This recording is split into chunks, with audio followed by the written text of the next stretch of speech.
واتقوا الله أيها المسلمون فإنه قد فاز المتقون يا أيها الذين آمنوا اتقوا الله حق تقاته ولا تموتن إلا وأنتم مسلمون. Bapak dan ibu-ibu, saudara-saudara dan saudari jemaah Masjid Zaid bin Thabit Pekanbaru radhiyallahu taala anhu, ataupun yang mendengarkan melalui Lari Rabbani 91,1 FM ataupun yang menyaksikan melalui media dimanapun berada, alhamdulillah pagi ini kita diberikan rahmat, turun hujan walaupun sedikit menghambat ya. Tapi insyaAllah semoga Allah SWT meliputi kita dengan segala rahmatnya, baik yang hadir ataupun yang tidak hadir. Tentu yang hadir lebih khusus Pak, insyaAllah. Mudah-mudahan Allah balas segala kebaikan kita. Mudah-mudahan setiap langkah yang kita angkat mengangkat derajat kita, dan kita turunkan mudah-mudahan menurunkan dosa-dosa kita. Kembali kita bersyukur kepadanya. Pada pagi ini masih ada sisa usia ya, mudah-mudahan semakin gemilang di sisa usia ini ya, semakin cemerlang ya, karena memang al-ibratu bi husnil khawatim ya, mudah-mudahan sampai husnul khatimah hendaknya, amin. Ma'asyiral kiram dirahmati Allah, salawat dan salam kepada baginda Nabi alaihi salatu wassalam, yang mudah-mudahan semakin hari semakin bertempat dalam hati dan sanubari. Semoga cinta kita kepadanya membuat kita semakin taat pula kepadanya, amin. Kaum muslimin dan muslimat dirahmati Allah, kita berdoa pula di hari baik ini, dan semua hari Allah itu baik, di hari yang utama diutamakan Allah SWT.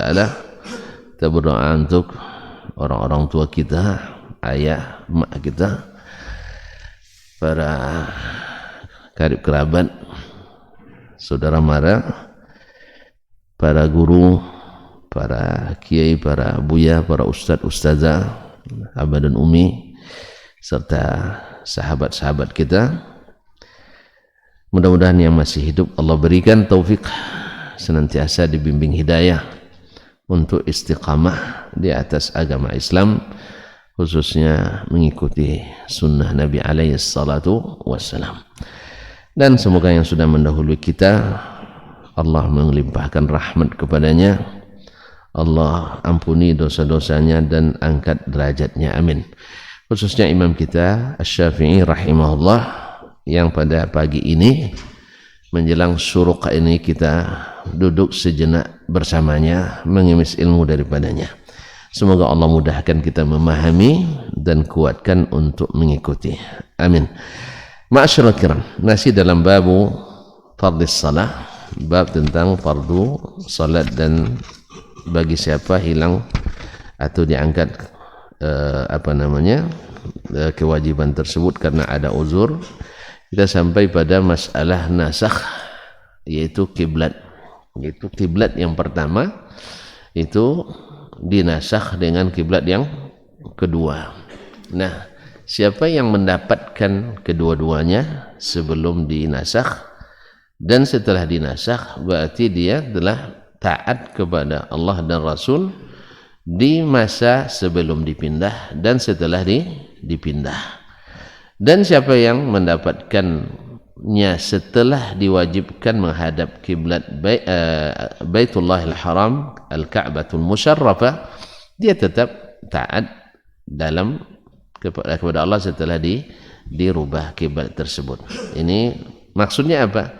Bahwa sebelum itu, sebelum kiblat dipindah, pahala orang yang salat menuju ke Baitul Maqdis tetap dihitung oleh Allah Subhanahu wa taala. Karena jadi tanda tanya besar, apalagi dihasut-hasut sama orang-orang munafikin, kaum Yahudi. Nah, itulah kalian ikut juga dia katanya. Sebentar berubah-ubah gitu kan.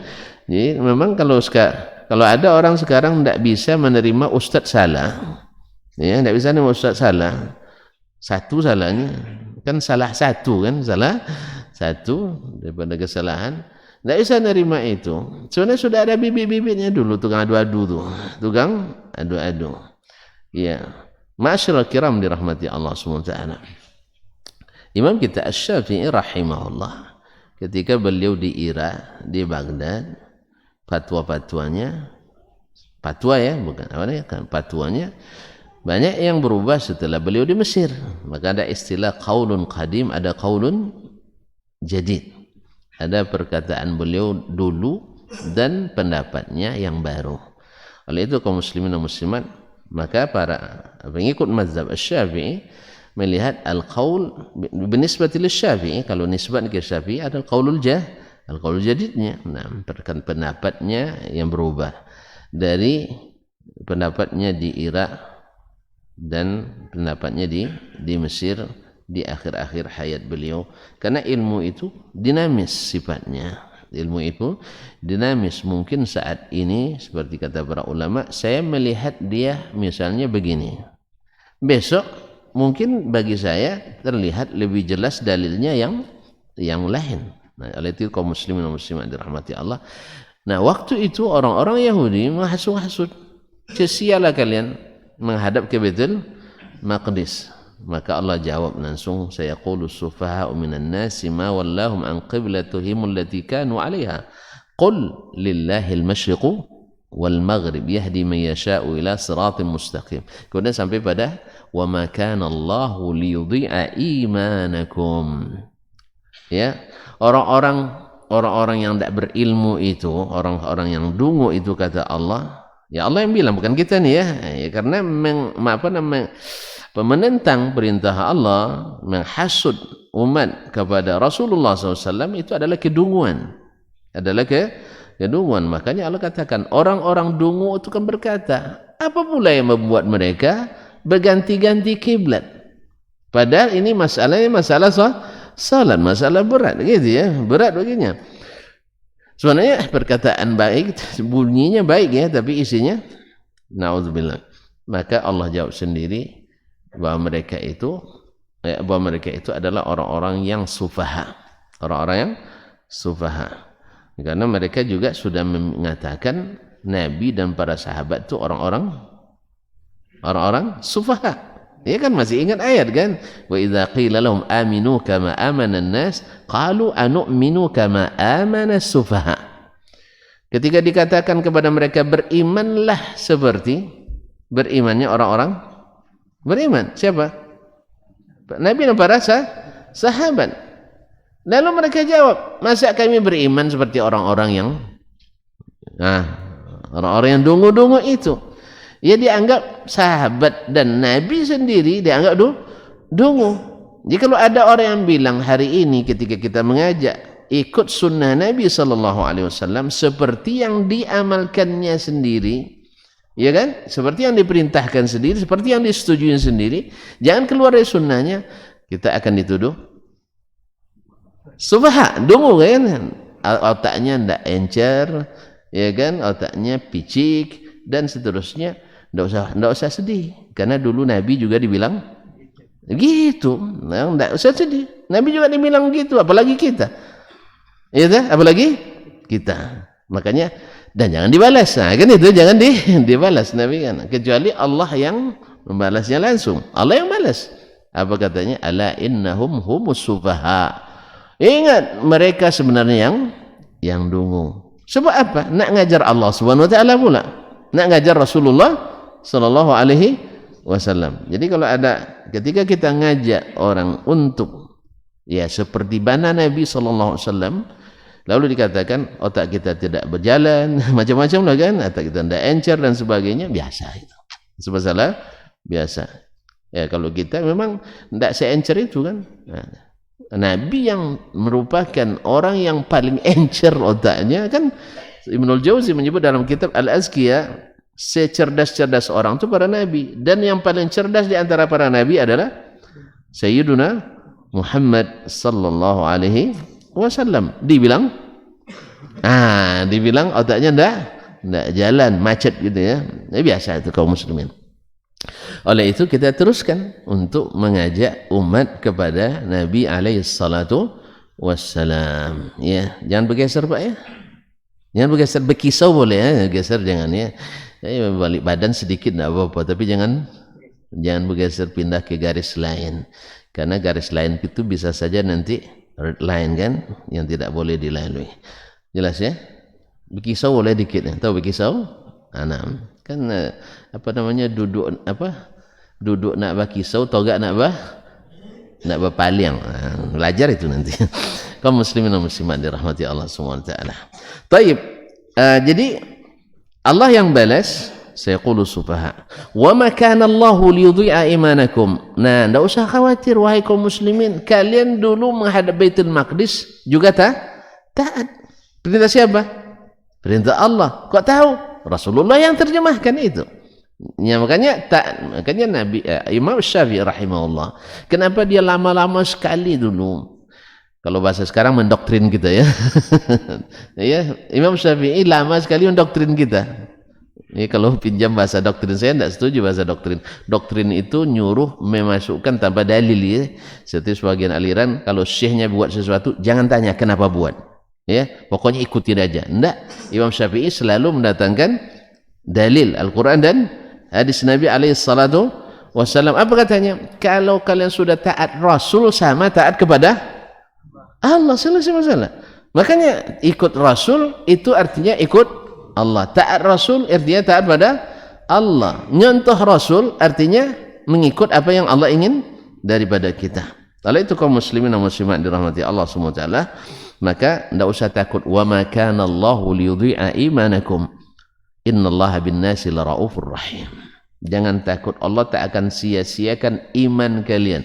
Kok disebut iman? Karena iman menurut ahli sunnah masuk amal. Iman itu kan iqrarun bil lisan wa tasdiqun bil qalb wa al amalu bil arkan. Yaitu membenarkan dalam hati, mengikrarkan dengan lisan, dan mengamalkan dengan amal perbuatan kita. Makanya iman. Maka Allah sebut salat itu adalah iman. Karena tidak mungkin salat kecuali orang beriman. Dan yang suka meninggalkan salat adalah orang yang Bapak ngafirkan orang nih ya. Nah, jangan dulu ya, masalah mengkafirkan atau tidak mengkafirkan ini masalah ulama, tidak usah kita. Tapi yang jelas, tapi kita bisa membaca yang kuat imannya, rajin salatnya. Yang lebih kuat lagi, rajin memperbaiki salatnya. Makanya setiap dapat ilmu dia tentang salat Nabi sallallahu alaihi wasallam, senang dia. Apa sebab? Dia paham bahwa orang yang paling tinggi imannya, yang paling tinggi takwanya, yang paling benar salatnya adalah Sayyiduna Muhammad sallallahu alaihi wasallam. Jadi kalau ada yang menunjukkan, Pak, Nabi salatnya begini, kamu Wahabi, itu dah jadi dah. Tapi kalau ada yang Nabi mengatakan begini, oh ya gitu ya, terima kasih ya. Pakai gini pula itu ya, nah, terima kasih. Senang dia dengarnya, walaupun dia disalahkan. Jelas? Nah, kadang-kadang orang marah nih, dikasih tahu marah kan? Ya, rapatkan sob. Nah, gitu kan? Pandemi nih katanya. Kalau pandemi oke lah. Ini masalahnya. Dulu di masa sebelum pandemi banyak kaki yang diinjak kan? Nah, ya, kaki yang diinjak, sabar aja, enggak usah dipalas Pak, nanti sama-sama batal salat nanti. Ada bapak-bapak kelahi dalam salat gitu, gara-gara kakinya tersentuh. Kaki aja tak boleh tersentuh, apalagi harta bendanya. Allah musta'an. Nah, Allah musta'an. Baik, kemudian beliau melanjutkan setelah menjawab apa yang dikatakan dari mana dalilnya bahwa mereka dipalingkan dari satu kiblat setelah kiblat yang lain. Lalu dijelaskan oleh Imam Syafi'i rahimahullah, yaitu fa fi qaulillah sayaqulu sufaha'u minan nasi ma wallahum an qiblatihim allati kanu 'alaiha qul lillahi al-masyriq wal maghrib yahdi man yasha'u ila siratal mustaqim. Katakanlah orang-orang sufaha itu akan berkata, apa yang membuat mereka berpaling pula dari kiblat yang dulu mereka menghadap kepadanya? Katakan ya hai Muhammad, lillahil masyriq wal maghrib. Ini masalah timur barat ini milik Allah. Dia bebas nak menghadapkan kita kemana saja. Karena tujuan kita beribadah hanya Allah tabaraka wa ta'ala. Ya, kemanapun menghadap semuanya milik Allah tabaraka wa ta'ala. Yahdi man yasha'u ila siratim mustaqim. Ini yang istimewanya. Hidayah itu Allah berikan kepada siapa yang Dia kehendaki. Jadi tunjukkan ke jalan yang benar, jalan yang lurus itu hidayah. Ya, orang banyak mengetahui jalannya tapi tidak berani mengikutinya. Ya, di antara manusia itu ada yang mendengar langsung dia ikuti. Di antara manusia ada yang mendengar meresap di hati tapi masih terhalang beberapa kepentingan. Kadang-kadang demi kebersamaan tidak berani untuk mengikuti, sebab kalau saya ikuti nanti saya dieliminasi. Itu Pak ya. Apalagi kalau diprovokasi, akhirnya tidak berani. Walaupun hatinya sebenarnya benar nih secara ilmiah, betul dalilnya Al-Quran, hadis. Tapi apalah, ini kebiasaan yang tak bisa ditinggalkan. Kalau kita rubah nanti kita diperangi orang katanya. Kalau gitu ya tidak kalah sampai berperang lawan umat Islam ya. Kalau hanya sekedar mengaji ini, kalau ada yang berperang berarti kehabisan hujjah itu. Nah, sebab hujjah bil hujjah, bukan hujjah bil quwwah. Ya, ngaji kan pakai ilmu kan, jangan pakai lemu. Lemu nanti pakai sihir lah, kirim sihir ke orang, kirim santet, itu enggak ngaji lagi namanya itu. Ya saya. Nah, masyaallah kiram dirahmati Allah. Jadi katakan Allah yang memiliki timur dan barat. Hidayah ke jalan yang lurus itu Allah berikan kepada siapa yang Dia kehendaki. Selesai ayat, dijawabnya lagi dengan hadis. Nah, ginilah ilmunya para ulama dulu itu, as-salaf seperti itu. Al-Quran, hadis. Jadi bukan mereka tidak berakal. Kan nampak dia istinbat tadi kan? Dia berakal, menggunakan akalnya tapi tidak keluar dari Al-Quran dan hadis. Inilah indahnya sebenarnya agama ini kalau pelajari dengan itu. Tapi kalau sudah banyak ini itunya, yang mudah jadi sulit, yang jelas jadi tidak jelas, yang terang jadi kelam. Nah, padahal agama ini Allah mudahkan sekali. Baik, berkata Imam Asy-Syafi'i rahimahullah, Malik, yakni haddatsana Malik. Ya, berkata Imam Asy-Syafi'i rahimahullah, berkata Imam Malik rahimahullah, an Abdullah bin Dinar, dari Abdullah ibn Dinar Al-Adawi maulahum, dari Abdullah bin Dinar Al-Madani thiqah, an Ibni Umar, dari Ibn Umar, yaitu Abdullah ibn Umar ibnul Khattab radhiyallahu ta'ala anhu wa an abi. Qala, dia berkata, bainama an-nasu bi Quba fi salati as-subhi iz ja'ahum atin. Ketika kaum muslimin, manusia, maksudnya kaum muslimin sedang salat subuh di Masjid Quba. Sedang salat subuh di Masjid Quba. Iz ja'ahum atin. Lalu datang kepada mereka seseorang. Atin, orang yang datang. Tidak disebutkan siapa orangnya. Faqala, lalu dia katakan, innan nabiyya sallallahu alaihi wasallam qad unzila alaihi lailata Qur'an. Sesungguhnya Nabi sallallahu alaihi wasallam telah diturunkan kepadanya malam ini, maksudnya malam tadi, Quran, yaitu ayat. Wa qad umira an yastaqbila al-qiblah. Beliau diperintahkan untuk menghadap ke kiblat. Sebab sebenarnya kan sudah masyhur sebelumnya bahwasanya kiblat yang asli itu adalah Al-Ka'bah. Inna awwala baitin wudi'a lin-nas lalladzi bi Bakkah. Sesungguhnya rumah pertama yang dibangun untuk tempat beribadah di atas permukaan bumi adalah Ka'bah al-Musyarrafah. Siapa yang bangun pertama kalinya? Ada yang mengatakan malaikat, yang bangun pertamanya.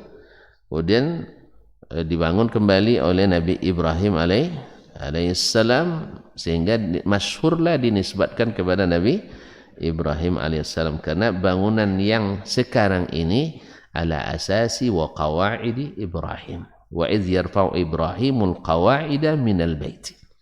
Sebenarnya beliau mengulang yang sudah dibangun sebelumnya, tapi karena bangunan yang ada sampai hari ini itu ala qawaidi Ibrahim, sehingga dikenallah Nabi Ibrahim yang membangun Ka'bah al-Musyarrafah, karena beliau juga datuknya orang Islam ya. Masya Allah, mantap bapak ini. Saya kira bilang orang Arab tadi ya, orang Arab. Nah, dulu memang di awal-awal Islam itu orang menyebut kalau Islam Arab, kalau non Islam Ajam atau Ajnabi ya. Jadi kalau tuan-tuan temukan dalam kitab-kitab mutaqaddimin istilah al-Ajam kemudian diakronimkan dengan al-Arab, maknanya Islam dan non-Islam. Tapi sekarang jangan bilang gitu dulu lagi, sebab banyak pula orang Arab yang non-Islam sekarang. Banyak pula orang Arab yang keluar dari Islam, sebagaimana yang non-Arab banyak yang masuk Islam. Jadi istilah sekarang itu sudah tidak begitu lagi. Makanya ada dalam istilah bahasa namanya at-tatawwur ad-dalali.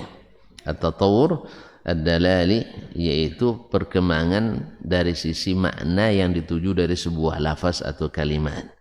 Ya Pak ya, dulu kalau sebut ajnabi itu bukan orang asing, tapi orang di luar Islam. Sekarang orang di dalam Islam. Nanti ada pula yang mendebat ini nih, tahu saya itu. Nah, nanti akan keluar dari kita fikih. Tidak semuanya yang mengistilahkan itu, biar saya alas juga ya, biar nanti tidak ada ambang belobio di titik orang kan. Jadi saya sebutkan tidak semuanya, tapi ada istilah yang disebutkan oleh para ulama, istilah tersebut dalam kitab-kitab mereka. Ya, supaya nanti orang bilang ini kurang referensi nanti ya. Ini kadang-kadang tidak tersebutkan semuanya karena ini masuk intermezzo saja, jumlah mu'taridah la mahalla laha minal i'rab. Kaum muslimin dan muslimat, tapi kadang-kadang orang justru di situ main i'rabnya, Allah musta'an. Baik, izja'ahum atin, afwan, hari ini malam ini turun kepada Nabi Quran. Wa qad umira istaqbilal qiblah. Sekarang Nabi diperintahkan menghadap ke kiblat yang asal, yaitu ke Baitullah. Fastaqbaluha. Riwayat lain fastaqbiluha. Nah, beberapa riwayat dalam Sahih Bukhari fastaqbiluha, artinya menghadaplah ke kiblat itu. Riwayat ini di sini membaca, dan ini riwayat Imam Asy-Syafi'i rahimahullah dan juga Imam Malik rahimahullah. Tapi riwayat yang lain mengatakan fastaqbaluha, dan dua-duanya dari sisi makna tidak masalah. Fastaqbiluha ini perintah, maka menghadaplah ke al-qiblah. Kalau fastaqbaluha ini berita, bukan perintah, yaitu mendengar tadi Nabi diperintahkan, mereka pun ikut perintah Nabi atau ikut yang diperintahkan ke Nabi alaihi salatu wassalam, karena mereka dulu tidak berbuat kecuali yang diizinkan Nabi sallallahu alaihi wasallam. Jadi kaum muslimin dan muslimat dirahmati Allah SWT, makanya kita katakan sekarang kalau ada yang buat yang baru, izinnya dari mana? Ya, izinnya dari mana? Oh, ada ulama yang mengizinkan, tapi kan banyak juga ulama yang tak mengizinkan. Jelas ya? Oh, ulama sekarang katanya, tapi ulama dulu semuanya tak mengizinkan. Nah, tidak ada yang mengizinkan. Oleh itu kaum muslimin dan muslimat, ulama itu sifatnya berijtihad, bisa benar bisa salah. Tapi kalau Nabi tak boleh salah. Makanya mereka kalau Nabi tak ragu, mereka ngikuti. Tapi kalau orang lain ragu dia. Oleh sebab itu kalau ada yang mengklaim saja dari Nabi SAW, mereka harus periksa dulu. Mereka periksa dulu. Apalagi kalau yang bukan dari Nabi SAW. Orang bilang ini Rasulullah yang mengatakan, dia akan teliti dari mana. Sebagian ada yang bilang tadi ya, seperti yang bilang pekan yang lalu, tidak ada dulu orang meriksa riwayat sahih itu tidak sahih katanya. Ini lambat bangun namanya, lambat bangun namanya. Ya biasalah. Ya, kalau ya memang bukan di bidangnya, lalu bercakap pula sesuatu yang bukan keahliannya, sehingga seperti kata Ibnu Hajar, man takallama fi ghairi fannihi ata bil ajaib. Orang yang bicara bukan pada bidangnya akan ngawur dan suka nyeleneh. Oleh sebab itu, makanya banyak orang bicara tentang di bidang agama, dia bukan ahli agama, latar belakangnya pisipol. Nah, cuman karena rajin ke masjid jadi tokoh masyarakat, karena dia orang Islam ya tokoh masyarakat Islam lah dia. Nah, karena rajin masjid, rajin dekat-dekat ustaz, akhirnya jadi ustaz itu dipanggil ustaz. Nikah pula sama ustazah, ada lengkap lah. Nikah pula sama ustazah. Jadi memang bermetamorfosisnya sangat sangat mudah. Orang sampai tidur di rumput, ya karena belajar sampai malam, tidak tahu tidurnya kapan kan itu. Tidur karena belajar gitu, bukan belajar sambil tidur gitu ya. Ini karena belajar saking capeknya tidur di lapangan. Kadang-kadang baru hujan itu yang membangunkan, atau embun pagi jam 2 baru membangunkan. Nah, balik ke asrama tak ada tempat lagi.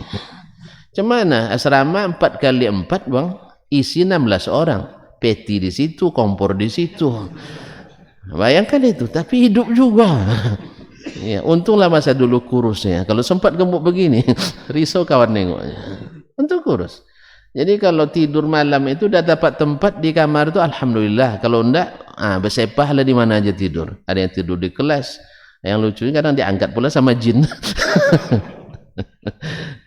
Jadi begini orang belajar, itu pun belum sempurna kita dapat ilmu. Tiba-tiba antum jurusannya subhanallah biologi, tiba-tiba rajin di ujung umurnya ke masjid jadi kiai pula.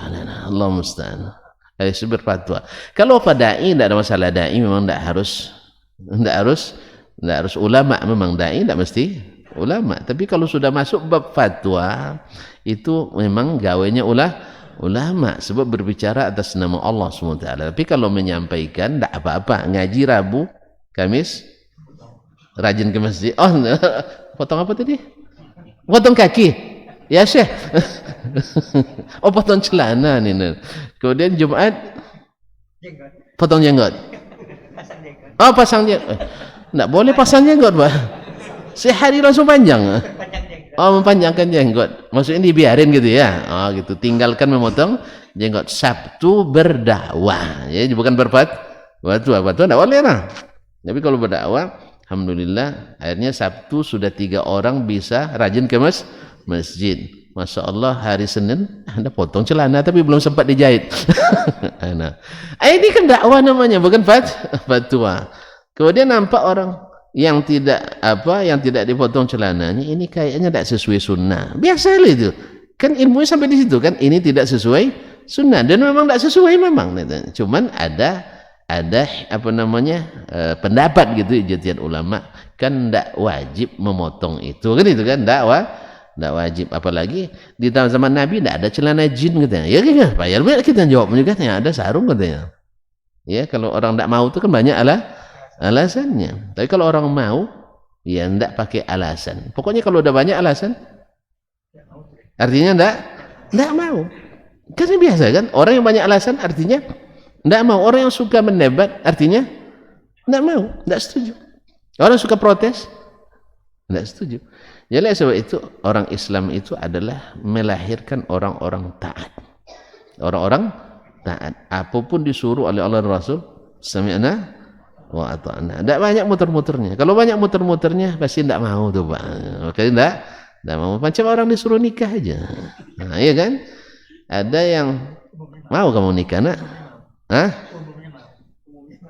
Enggak lah. Bapak ada berapa kali kita suruh enggak mau.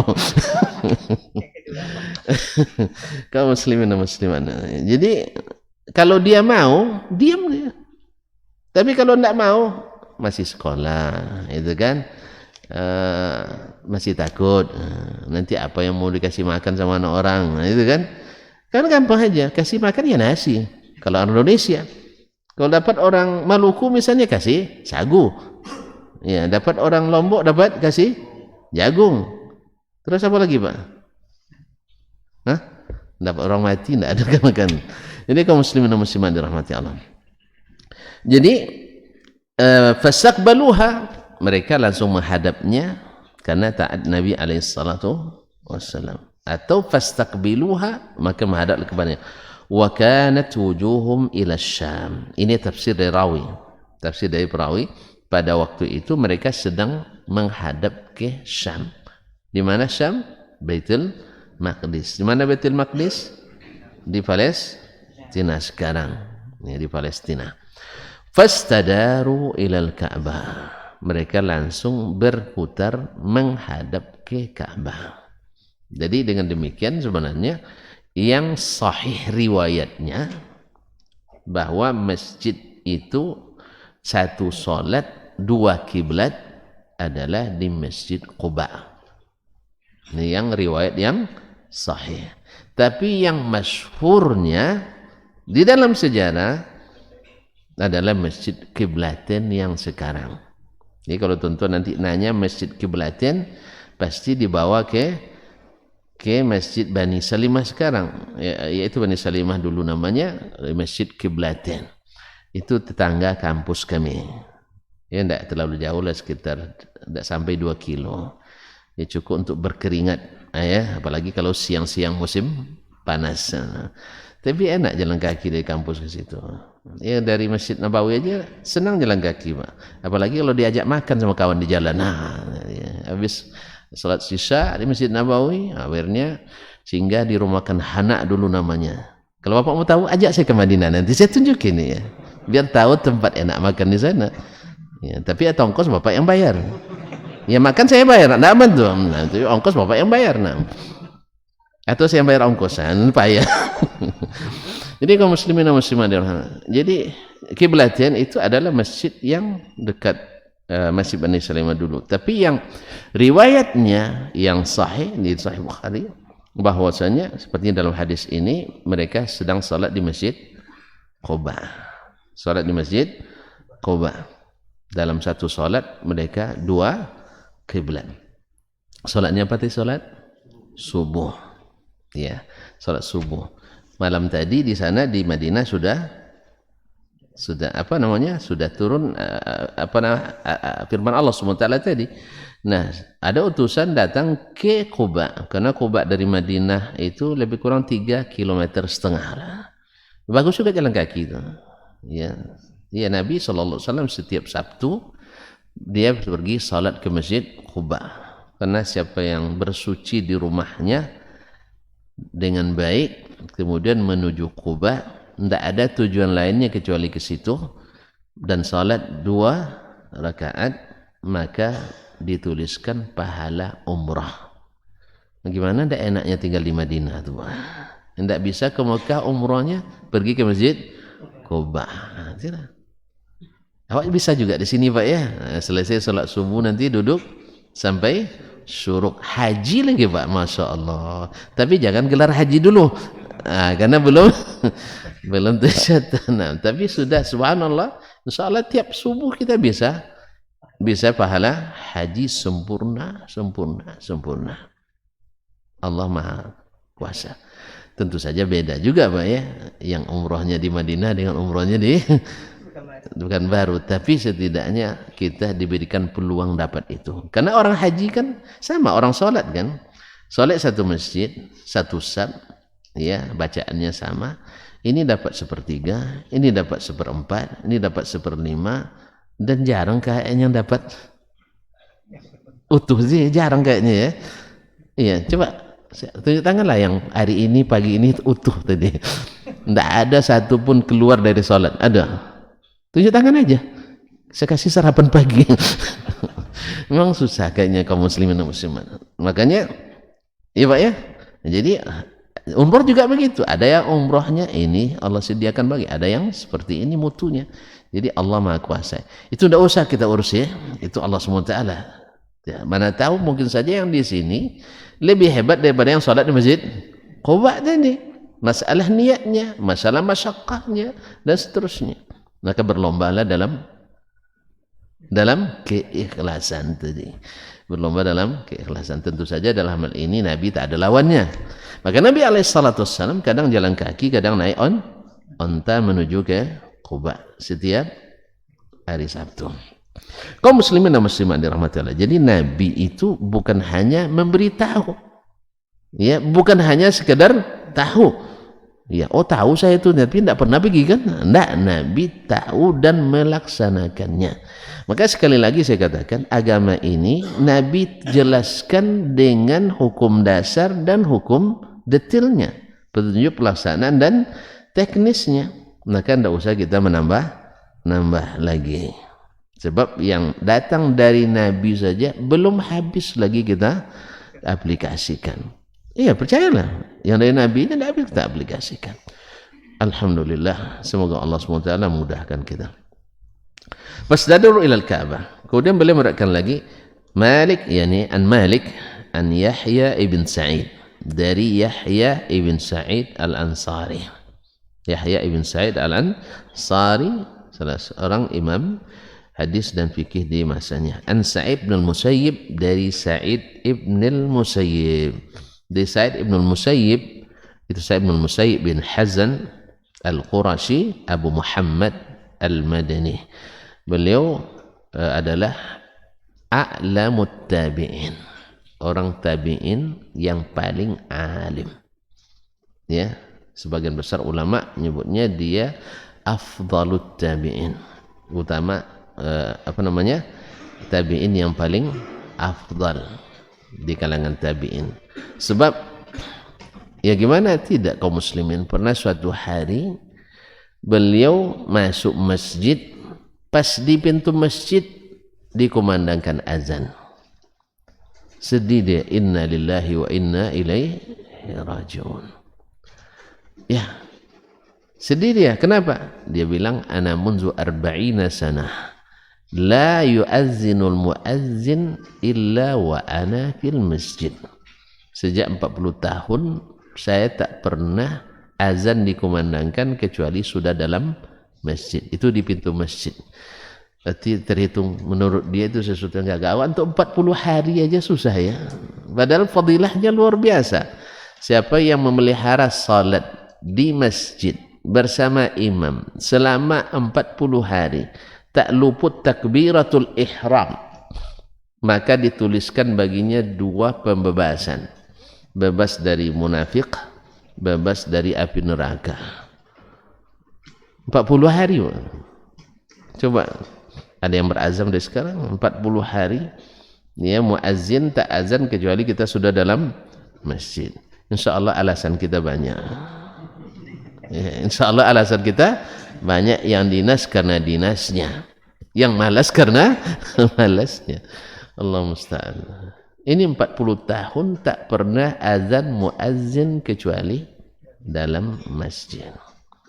Ya mungkin di antara yang membantu beliau karena memang kegiatannya banyak di masjid, ngajar ilmu kan bagusnya di masjid. Nah, sekali itu dia di pintu sudah azan, inna lillahi wa inna ilaihi raji'un. Kemudian dia tinggal di sarangnya ilmu, di sarangnya iman. Jelas? Makanya Imam Sa'id bin Musayyib rahimahullah akhirnya didukung oleh tempat, didukung oleh banyaknya ulama yang bertempat tinggal di Madinah. Maka salah satu dari ulama fuqaha Madinah yang 7 adalah Sa'id ibn al-Musayyib.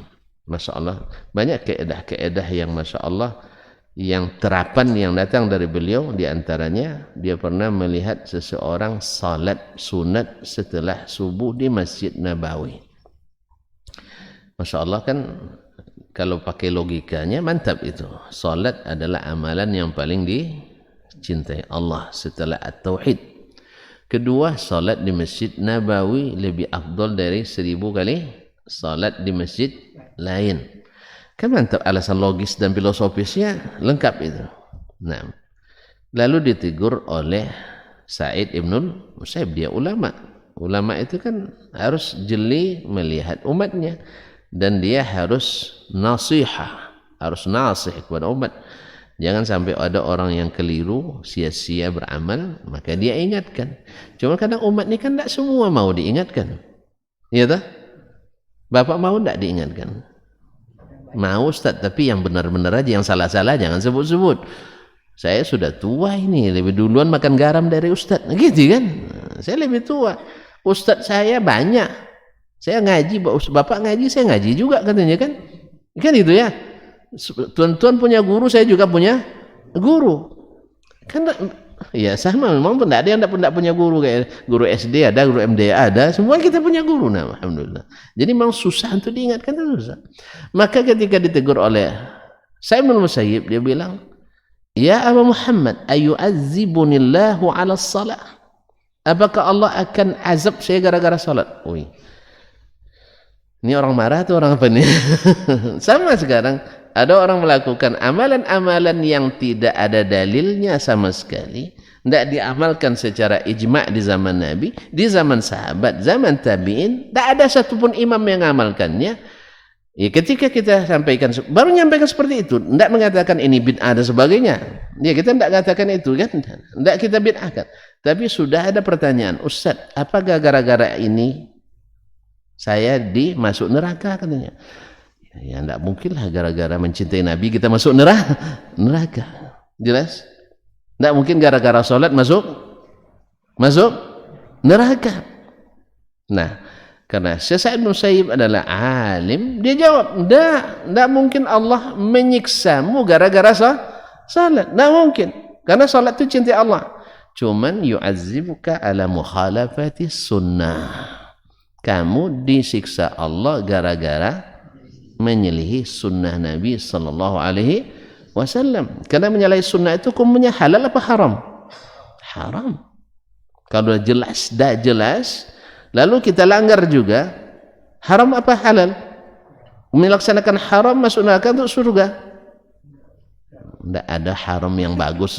Kalau ada haram bagus, ini kan takwil lagi. Ya mudah-mudahan Allah selamatkan dengan itu.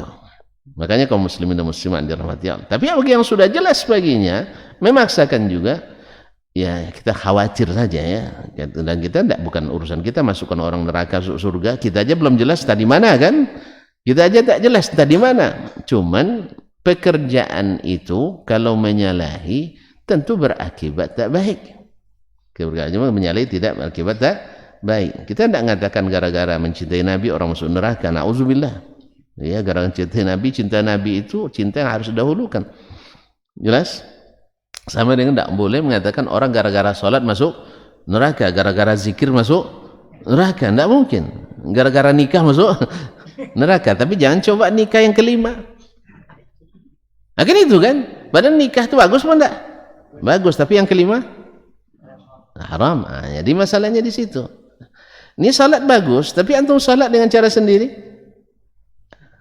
Hah? Ya kan sudah ada sunat tahiyatul masjid, sunat duha, sunat subuh, sunat itu sudah kan? Ada lagi Ustaz sunat saya buat lagi, tanggung itu kan. Sunat apa? Sunat ujian. Salat sunat ujian. Gimana? Haram apa halal? Salat kan bagus, Pak. Salat kan bagus. Iya. Salat sunat minum, salat sunat makan. Ya, salat sunat sudah makan. Bila? Bisa? Enggak.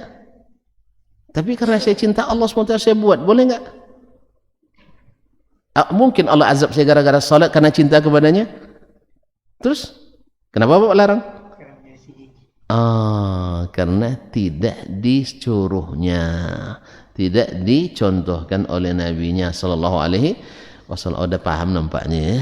Alhamdulillah. Oleh sebab itu cintailah beliau seperti yang dia cintai. Bukan cinta yang seperti kita inginkan sendiri. Wallahul musta'an. Tapi itulah Pak, gara-gara ini saya masuk neraka Ustaz. Oh enggak, saya tidak berani masukkan antum ke neraka, itu bukan urusan saya. Cuman menyalahi sunnah Nabi itu, kata Rasulullah, tidak boleh. Kata Allah sebelumnya, Allah mengancam orang menyalahi sunnah Nabi SAW. Bahkan Nabi SAW berhadis riwayat Imam At-Tabarani dalam Al-Mu'jamul Awsat, Allah tidak akan terima taubat orang yang berbuat tersebut juga jadinya. Orang berbuat bid'ah itu susah taubatnya, payah. Apa sebab? Karena dia merasa tidak bersalah. Masa tidak bersalah disuruh taubat? Kan tidak mungkin. Dia merasa tidak bersalah masa disuruh taubat. Siapa yang tahu salah itu? Seperti Sa'id bin Musayyib tadi. Yang orang tadi kan yang dia tahu kan hanya wawasannya bahwa salat itu dicintai Allah, kan ini wawasannya, wawasan umum ini. Tapi apa peliknya masalah, seluk-beluknya yang tahu ini ulama tadi. Kita secara umum pasti paham mencintai Nabi adalah wajib.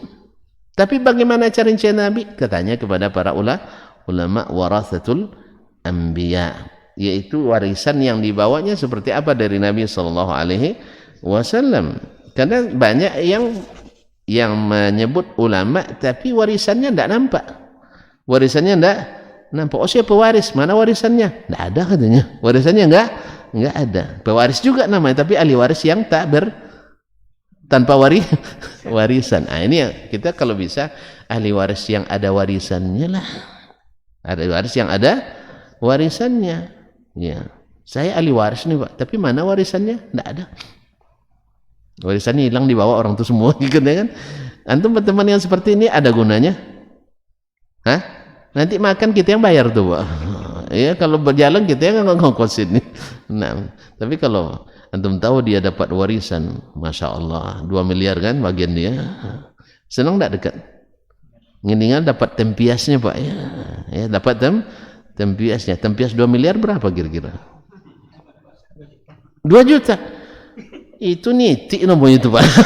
Kalau 2 juta cuma dari 2 miliar, itu betul-betul berjahit tuh Pak. Nah, ya kalau udah 2 miliar minimal 20 juta lah Pak ya. Ya. Jelas. Ya, dengar-dengar aja orang dapat warisan nanti. Nah. Baik, kaum muslimin dan muslimat. Yahya an Sa'id bin Musayyib annahu kana yaqul, dia berkata, shalla Rasulullah sallallahu alaihi wasallam 16 syahran nahwa Baitul Maqdis. Sa'id bin Musayyib meriwayatkan dari Nabi alaihi salatu wasallam. Ini mursal Sa'id bin Musayyib. Nah, tapi karena dia di Madinah, maka riwayatnya ini bisa dikatakan sebagai riwayat yang mu'tamad. Dan ini thabit. Shalla Rasulullah sallallahu alaihi wasallam 16 syahran. Rasulullah sallallahu alaihi wasallam salat 16 bulan lamanya nahwa Baitul Maqdis, menghadap Baitul Maqdis. Thumma huwilatil qiblatu qabla Badrin bisyahrain.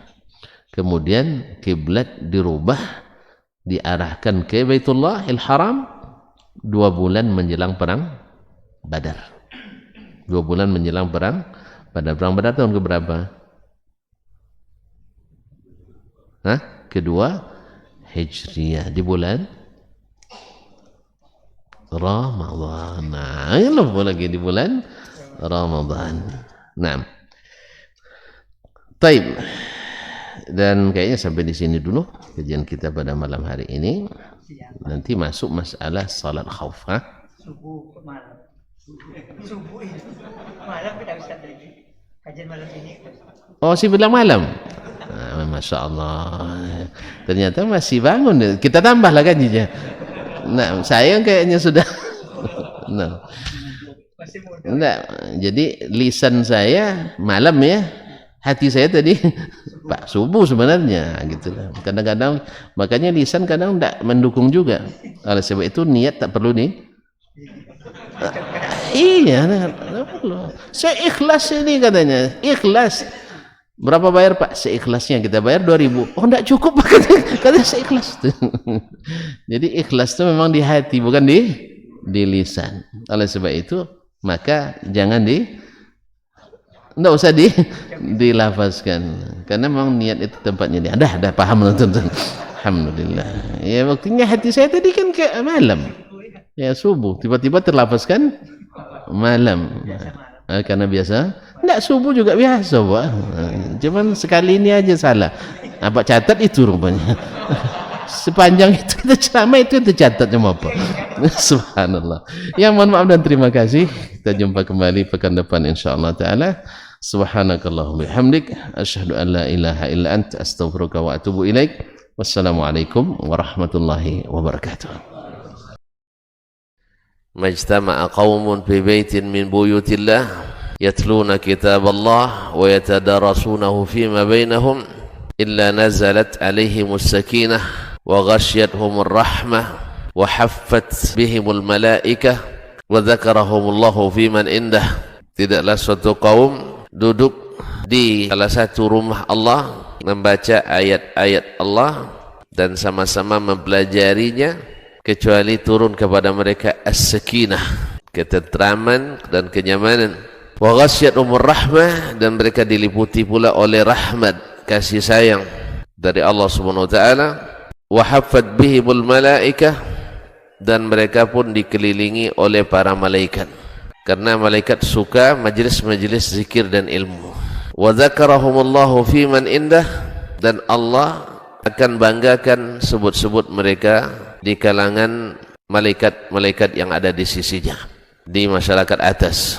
Mudah-mudahan kita termasuk yang sering disebut-sebut di sisi Allah di kalangan para malaikat, dan di akhir majelis ini mudah-mudahan kita pula mendapatkan seperti yang tersebut dalam hadis qudsi, qumu maghfuran lakum, silahkan berangkat meninggalkan majelis ini dalam keadaan diampuni dosa-dosa kalian.